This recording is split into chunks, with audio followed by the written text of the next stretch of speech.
எங்களுடைய கோரிக்கையை உடனடியாக தமிழக அரசிடமும் நம்முடைய மாவட்ட ஆட்சித்தலைவர்களிடமும் எங்களோட கோரிக்கையை நாளை திங்கட்கிழமை நாங்கள் மனுவாக கொடுக்க இருக்கின்றோம். நிச்சயமாக எங்களுக்கு ஒரு விடிவு காலம் பிறக்கும் என்ற நம்பிக்கை எங்களுக்கு இருக்கின்றது. அப்படியும் எங்களுக்கு எந்த ஒரு விடிவு காலம் ஏற்படாவிட்டால் எங்களுடைய வாழ்வாதாரமே கேள்விக்குறியாகிவிடும். இங்கே வாழ்கின்ற மக்கள் என்ன செய்வதென்றே தெரியாமல் திகைத்து கொண்டிருக்கிறார்கள். நாங்கள் மட்டுமல்ல, இருக்கிற பாமர மக்களும் திகைத்து கொண்டிருக்கின்றார்கள். அப்படி ஒரு சூழ்நிலை ஏற்பட்டால் அனைத்து சங்கங்களும் எங்களை அணுகியிருக்கிறார்கள்.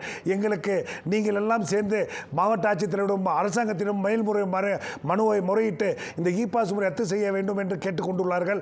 நாங்கள் அனைவரும் ஒன்று சேர்ந்து கொடைக்கானல் எப்படினாலும் பாதிக்குது. இனிமேல் இந்த ஒரு மாதத்துக்கு பிஸ்னஸே வேணாம், அனைவரும் சுற்றுலா பயணிகளுக்கு அறைகளை கொடுக்க மாட்டோம் மற்றும் தங்கு விடுதிகளை கொடுக்க மாட்டோம் என்ற ஒரு தீர்மானத்தை உணவு விடுதிகளும் யாருக்கும் உணவு தர மாட்டோம் என்பதை ஒரு 2 நாளில் நாங்கள் மாவட்ட ஆட்சித்தலைவரிடம் கலந்து ஆலோசனை பெறுவே. எங்களுக்கு சுமூகமான தீர்வு ஏற்படாவிட்டால் நிச்சயமாக காலவரையற்ற ஒரு விடுதிகள் மூடலும், காலவரையற்ற நம்ம விடுதிகளும் மூடலும், நம்ம கடைகள் அனைவரும் வர்த்தக சங்கம் எல்லாத்தையும் சேர்த்து இணைச்சு நாங்கள் இந்த மே மாதம் எங்களுக்கு ஏற்கனவே பாதிக்க போகுது. அப்படி இ பாஸ் வந்தால் பாதிக்கிறதோட மொத்தத்துக்கு பாதிச்சுட்டு போகிறோம். அப்படிங்கிற சூழ்நிலையை நாங்கள் பின்னாடி தான், அதாவது எங்களுக்கு ஒரு சுமூகமான சூழ்நிலை ஏற்படாவிட்டால் நிச்சயமாக கொடைக்கானல் மக்கள் வாழ்வாதாரத்தை கருதி அனைத்து மக்களும் ஒன்று சேர்ந்து நாங்கள் பண்ணலாம் என்று இருக்கின்றோம்.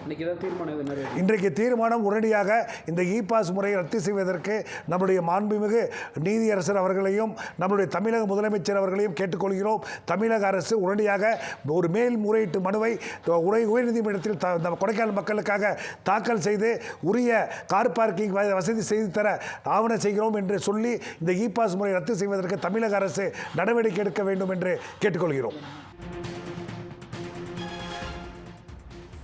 அதிகமான சுற்றுலா பயணிகளின் வருகை காரணமாக கொடைக்கானலில் இ பாஸ் முறை நடைமுறைப்படுத்தப்பட்டிருக்கும் நிலையில் அதற்கு எதிர்ப்பு தெரிவித்து கொடைக்கானல் ஹோட்டல் விடுதிகள் மூடப்படும் என ஹோட்டல் உரிமையாளர்கள் சங்கம் தரப்பிலிருந்து எச்சரிக்கை விடுக்கப்பட்டிருக்கிறது.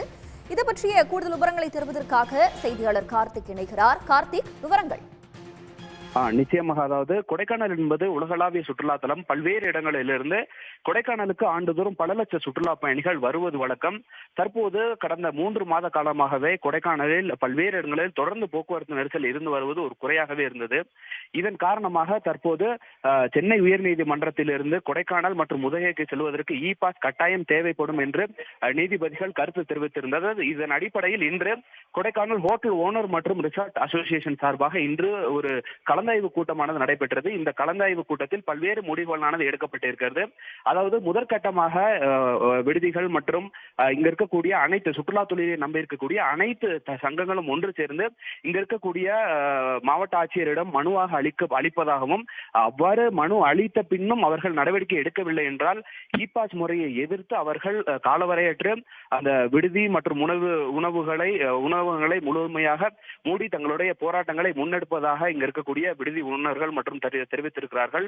மேலும் தொடர்ந்து இந்த இ பாஸ் முறையானது நடைமுறைக்கு வந்தால் கொடைக்கானல் என்பது ஒரு உலகளாவிய சுற்றுலா தலம். பல்வேறு தரப்பு மக்களும் இங்கு சுற்றுலாவை நம்பியே இருக்கிறார்கள். இந்த இ பாஸ் முறையானது நடைமுறைக்கு வந்தால் இங்க இருக்கக்கூடிய சுற்றுலா தொழில் முழுவதுமாகவே பாதிக்கப்படும் என்பதே இங்க இருக்கக்கூடிய மக்களின் கருத்தாகவே இருந்து வருகிறது. உடனுக்குடன் செய்திகளை தெரிந்து கொள்ள சன் நியூஸ் பெல் ஐகானை கிளிக் பண்ணுங்க.